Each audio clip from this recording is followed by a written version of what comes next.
La méditation du jour a pour titre « Dieu dépasse notre entendement ». Le vent souffle où il veut et tu en entends le bruit, mais tu ne sais pas d'où il vient ni où il va. Il en est ainsi de quiconque est né de l'Esprit. Jean 3, le verset 8. Croire en ce que Dieu a fait en nous est plus important que savoir l'expliquer. Parfois, nous perdons de vue le panorama complet de son action parce que nous essayons de trouver une preuve de son intervention dans notre vie.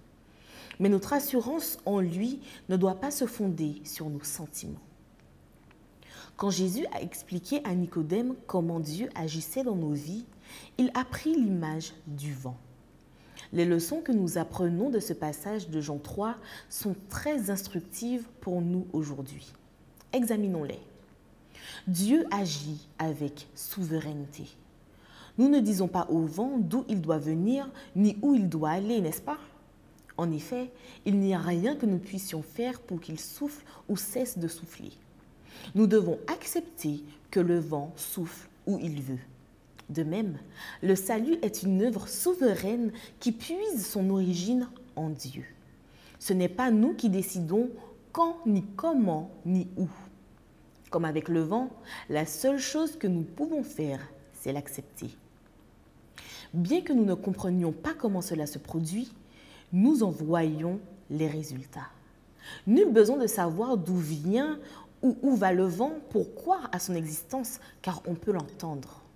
Nul besoin d'expliquer pourquoi il souffle pour être sûr qu'il le fait, car on peut le sentir et en voir les effets.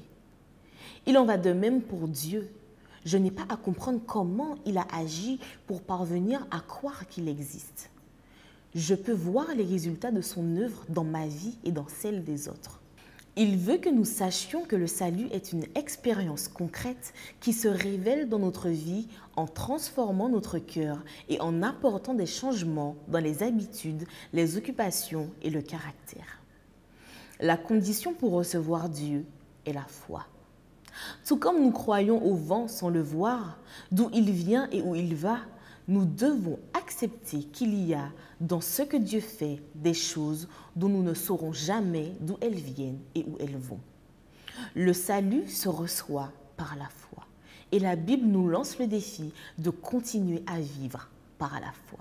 Elle ne nous a pas promis que nous comprendrions tout ni que nous aurions toutes les réponses. Il ne saurait d'ailleurs en être ainsi puisqu'une grande partie de ce que nous voulons savoir dépasse notre entendement. Mais nous pouvons être sûrs que celui qui a commencé la bonne œuvre la perfectionnera et la terminera quand Jésus reviendra. Philippiens 1, le verset 6.